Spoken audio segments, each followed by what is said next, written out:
guys, panibagong vlog na naman at panibagong papanoorin nyo. For today's ganap nga, OTW na nga po pala kami dyan sa Batangas dahil nga po pala ngayon nga po pala magaganap ang swimming nila Papa. Dito nga po pala kami magsiswimming sa Matabungkay Beach Resort dahil nga po sobrang ganda nga po pala dito. Bago nga magpatuloy ang vlog na ito ay shoutout nga po pala sa lahat ng kasama namin for today's video. Hindi ko na kayo iisa-isahin, napakadami nyo. Kaya nga din po pala ata kami nagswimming ngayon kasi nga po pala magaganap nga po pala ang birthday ni Hadia for today's video. Enjoy nga ako mag-video dyan kasi nga tingnan nyo naman at napakaganda naman talaga ng view at napakabagal nga ng jeep namin dyan kasi nga hindi na nga ata kinakaya.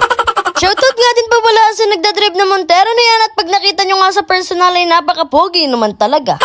Dito nga po sa clip na to ay nandito na nga po pala kami sa Batangas niyan at nakatulog na nga din po pala ako ng konti sa biyahe. Shoutout nga din po pala sa mga kasama naming badyaw dito sa jeep na napaka-iingay naman talaga. Hindi pala badyaw, grabe guys, dahil nga first time ko nga dito makapunta sa Batangas ay napakaganda naman talaga dito at napaka-aliwalas, malamig ang hangin at madaming tarp. Ay, grabe na. Oh, balik tayo sa ating pag-voice over. Wag tayo puro kalokohan at na ito na nga po pala at nababa na nga po pala kami dyan sa jeep. Kala ko nga talaga guys ay maunti lang kami sa biyahe at pagbaba nga ng lahat at at napakadamit kasyang-kasya nga pala yan. Sa sobrang dami nga namin ay feeling ko nga ay jackpot na naman ang aming pag-swimming. Daming ang bubuhatin na gamit. Ang nabuhat ko pa ay alak ay hindi ko to ibibigay sa inyo. At dito nga ay naiwanan na kami nila Papa at hindi na nga namin alam kung saan ba talaga kami dadaan. Kami nga ay naglalakad pa lang dito. Ito nga ang kanilang POV. Sila nga ay nagsasayaw na dyan at kami nga dito at hinahanap pa sila. Akala ko nga ay sa picture lang maganda tong Matabungkay Beach Resort at na makita ko nga sa personal ay napakaganda naman talaga. At dito nga din po pala guys ay napakaganda at sa sobrang ganda nga at akala mo'y nasa Boracay ka na. Fast forward nga guys, manggagabi na nga kaya nga tayo nalabas na nga ang sunset at pagkatingin ko nga dito sa labas ay naglalaro na ng buhangin si Hiro. Sabi ko nga kay Hiro ay mag-swimming niya nga siya doon para naman makita siya sa vlog na nagsiswimming siya talaga. Habang si Aisha at si Hadia nga dito ay naglalaro lang ng lupa at napakadubi na nga nila. At nang maggabi nga guys at malasing sila Kuya Emma at ito na nga ang nangyari sa kanila at nagbudots na nga lang talaga sila.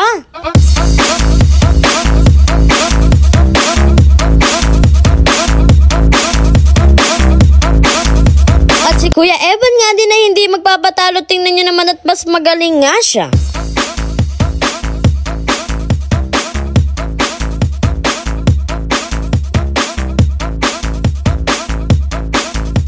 At dahil nga gabi na ay itatransition ko na nga lang ang pag-umaga at tingnan nyo at mapapasabi ka ng wow, magic. At ayan nga at nang mag-umaga nga ay kitang-kita naman si Hirot ang buhangin agad ang inuunat maaga pa nga lang at gusto na nga mag-swimming. At dahil nga gusto na nga din naman namin mag-swimming at ayan nga dali-dali na nga din namin niyakag si Papa. At dahil dala mo yung upuan ni Kuya Morris ay shoutout na lang sa'yo at peram nga daw ng upuan mo. Diyan nga ay nagbidyo nga si Papa para daw naman meron akong taga-video. Dito nga po pala nagsiswimming na nga po pala si Hiro dyan at binidyohan ko na nga lang siya para namang meron kaming clip. Tingnan nyo nga yung mukha ni Hiro dyan paggahon at hindi na nga niya kinakaya ang alat ng tubig. Graviness. At kahit nga maalat na ang tubig ay hindi pa rin tumitigil ang Hiro nyo, talaga namang gusto na atang magpaalat sa katawan niya. At ayan nga bago matapos ang video ito ay shoutout ko muna sila bago pa matapos ito. At ayan nga shoutout lalo kay Ate Kiang at sa driver naming napaka-pogi. Graviness.